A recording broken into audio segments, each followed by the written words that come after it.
Hi friends, welcome back to our channel. Friends, మనం ఈ వీడియోలో రాజీవ్ యువ వికాసం స్కీమ్కి ఏ విధంగా అప్లై చేయాలో స్టెప్ బై స్టెప్ చూద్దాం.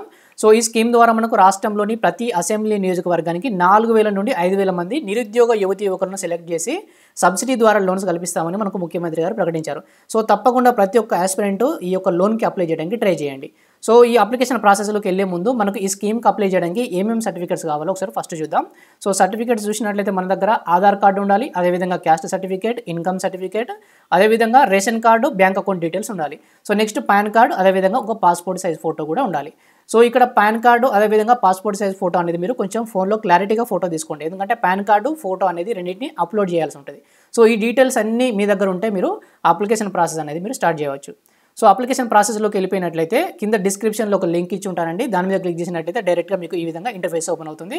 లేకపోతే మీరు గూగుల్లో TGOBMMS అని టైప్ చేసి సెర్చ్ చేసినట్లయితే కొన్ని లింక్స్ మీకు కనిపిస్తాయి. దాంట్లో ఫస్ట్ లింక్ని క్లిక్ చేసినట్లయితే మీకు ఈ విధంగా ఇంటర్ఫేస్ వస్తుంది.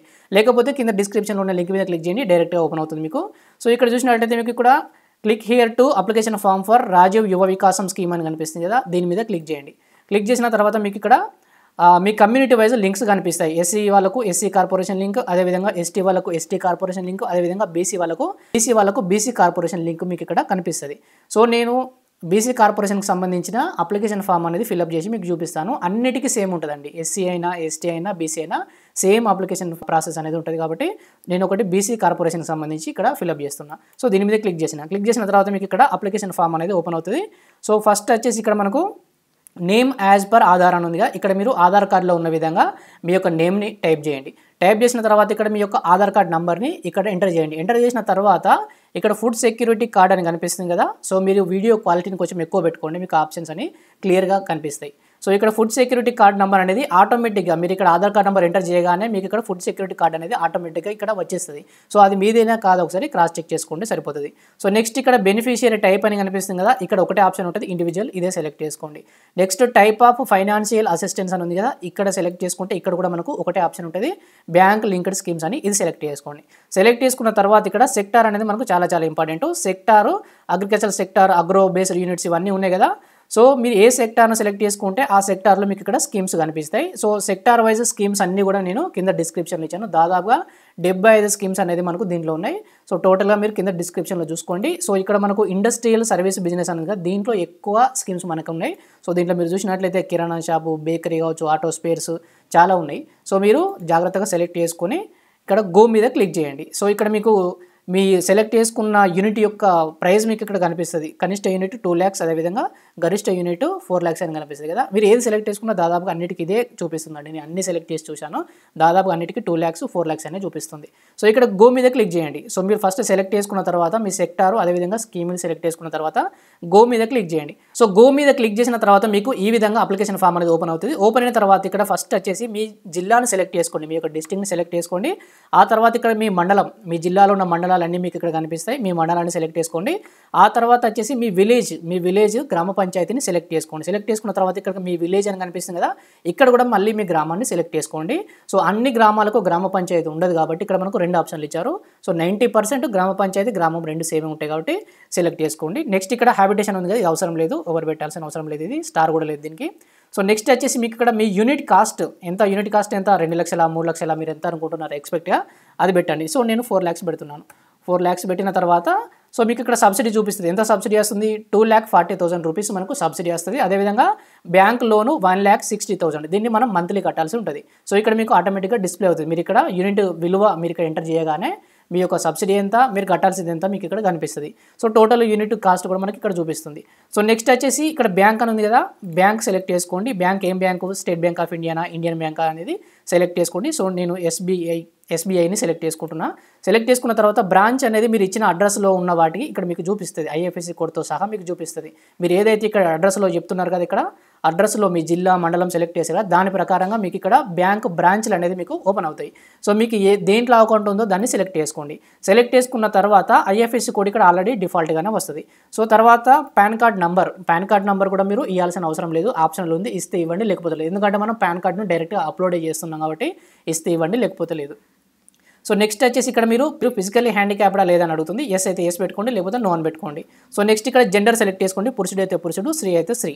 సో నెక్స్ట్ వచ్చేసి ఇక్కడ మీరు అర్బనా రూరలా అని అడుగుతున్నారు. సో నేను రూరల్ కాబట్టి రూరల్ సెలెక్ట్ చేసుకుంటున్నా. ఎవరైనా పట్టణంలో ఉంటే పట్టణం అని పెట్టుకోండి అర్బన్ అయితే. సో నెక్స్ట్ వచ్చేసి ఇక్కడ మీ క్యాస్ట్, సో మీ క్యాస్ట్ బీసీఏనా బీసీబీయా బీసీసీయా సెలెక్ట్ చేసుకోండి. నేను బీసీబీ కాబట్టి బీసీబీ సెలెక్ట్ చేసుకున్నాను. సో నెక్స్ట్ వచ్చేసి మీ సేవ క్యాస్ట్ సర్టిఫికేట్ నెంబర్ని మీరు ఇక్కడ ఎంటర్ చేయండి. ఎంటర్ చేసిన తర్వాత ఇక్కడ మీ క్యాస్ట్ సర్టిఫికేట్లో ఉన్న విధంగా నేమ్ ఇక్కడ డిస్ప్లే అవుతుంది. డిస్ప్లే అయిన తర్వాత ఇక్కడ క్యాస్ట్ కూడా డిస్ప్లే అవుతుంది. మీ సబ్ క్యాస్ట్ ఏంటిది, మీరు కమ్మరా కుమ్మరా అవన్నీ కూడా మీకు ఇక్కడ డిస్ప్లే అవుతుంది. సో నెక్స్ట్ వచ్చేసి మీకు ఇక్కడ క్వాలిఫికేషన్ అండి. సో క్వాలిఫికేషన్ ఎస్ఎస్సి, అదేవిధంగా ITI, intermediate fail, intermediate pass, degree fail, degree pass అన్నీ ఉన్నాయి. ఏమీ లేకపోయినా కూడా ఇక్కడ ఇలిటరేట్ అని కూడా మీరు సెలెక్ట్ చేసుకోవచ్చు. ఎందుకంటే అగ్రికల్చర్ బేస్డ్ దాంట్లో మనకు పంప్ సెట్, ఆయిల్ ఇంజిన్ ఇవన్నీ ఉన్నాయి కాబట్టి వాళ్ళకు కూడా లోన్స్ ఇస్తారనమాట. సో మీ యొక్క క్వాలిఫికేషన్ మీరు ఇక్కడ సెలెక్ట్ చేసుకోండి. సెలెక్ట్ చేసుకున్న తర్వాత ఇక్కడ మీ సేవలోని ఇన్కమ్ సర్టిఫికేట్ నెంబర్ని ఇక్కడ ఎంటర్ చేయాలి. మీ సేవలో కింద బార్కోడ్ కింద ఇన్కమ్ సర్టిఫికేట్ నెంబర్ ఉంటుంది. అది ఎంటర్ చేసిన తర్వాత మీ యొక్క డేట్ ఆఫ్ బర్త్, అదేవిధంగా ఏజు, మీ యొక్క సంవత్సర ఆదాయం అనేది డిఫాల్ట్గానే దీంట్లో వస్తుంది. మీరేమీ ఎంటర్ చేయాల్సిన అవసరం లేదు. మీ నేమ్ కూడా ఇక్కడ డిఫాల్ట్గానే వస్తుంది. నేము, అదేవిధంగా డేట్ ఆఫ్ బర్త్, ఏజు, అదేవిధంగా మీ యాన్యువల్ ఇన్కమ్ అనేది మీ ఇన్కమ్ సర్టిఫికేట్ నెంబర్ ఎంటర్ చేయగానే డిఫాల్ట్గా వస్తుంది. సో నెక్స్ట్ ఇక్కడ మొబైల్ నెంబర్ని తప్పకుండా ఎంటర్ చేయండి. మనకు ఎలాంటి డీటెయిల్స్ అయినా కూడా ఈ మొబైల్ నెంబర్కే వస్తాయి కాబట్టి మొబైల్ నెంబర్ని వర్కింగ్లో ఉన్నది ఇవ్వండి. So next alternative mobile number ఇది ఇస్తే ఇవ్వండి, లేకపోతే లేదు. సో నెక్స్ట్ వచ్చేసి వృత్తి, ఆక్యుపేషన్ అడుగుతున్నాడు. సో ఆక్యుపేషన్లో వృత్తిలో మీరు అగ్రికల్చర్ లేబర్, లేకపోతే ఇక్కడ చెప్పులు కుట్టేవాళ్ళు, అదేవిధంగా మార్జినల్ ఫార్మర్ ఇలాంటివి ఉన్నాయి. సో నేను అగ్రికల్చర్ లేబర్ సెలెక్ట్ చేసుకుంటున్నాను. సో నెక్స్ట్ ఇక్కడ వల్నరబుల్ గ్రూప్స్ అని అడుగుతున్నారు. ఇది పెట్టాల్సిన అవసరం లేదు. ఇందులో జోగిని వాళ్ళు, హెచ్ఐవి విక్టిమ్స్, అదేవిధంగా బాండెడ్ లేబర్ ఇలాంటివి ఉన్నాయి. సెలెక్ట్ చేసుకోండి, లేకపోతే లేదు. ఇది అంత ఇంపార్టెంట్ ఏం కాదు. ఏ వర్క్ లేకపోతే అగ్రికల్చర్ లేబర్ అని పెట్టుకోండి. సో నెక్స్ట్ ఇక్కడ ఇంటి నెంబర్, మీ యొక్క డోర్ నెంబర్ ఎంటర్ చేయండి. అదేవిధంగా ఇక్కడ అడ్రస్ అనేది మీరు ఇన్కమ్ సర్టిఫికేట్లో ఎంటర్ చేయగానే మీ అడ్రస్ అనేది ఇక్కడ డిఫాల్ట్గా వస్తుంది.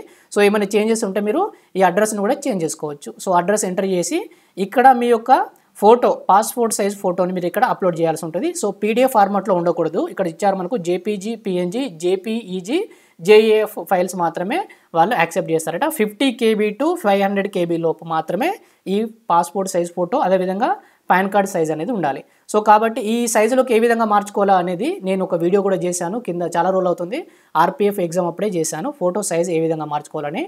సో మీరు ఎవరైనా మొబైల్ నుంచి అప్లై చేసే వాళ్ళు ఉంటే ఏ విధంగా ఫోటో సైజ్ మార్చుకోవాలో కింద ఆ డిస్క్రిప్షన్లో ఆ వీడియో లింక్ కూడా ఇస్తాను. మార్చుకొని ఆ తర్వాత దీన్ని అప్లోడ్ చేయండి.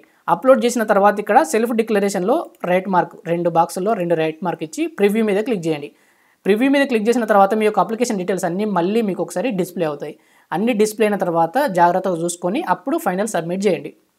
చేసిన తర్వాత మీకు అప్లికేషన్ ప్రాసెస్ కంప్లీట్ అయినట్టుగా ఒక పీడిఎఫ్ అయితే వస్తుంది. సో దాన్ని డౌన్లోడ్ చేసి పెట్టుకోండి. సో మనకు April 5 వరకు అయితే ఇది లాస్ట్ డేట్ ఉందండి. April 5 లోపే మీరు అప్లై చేయడానికి ట్రై చేయండి.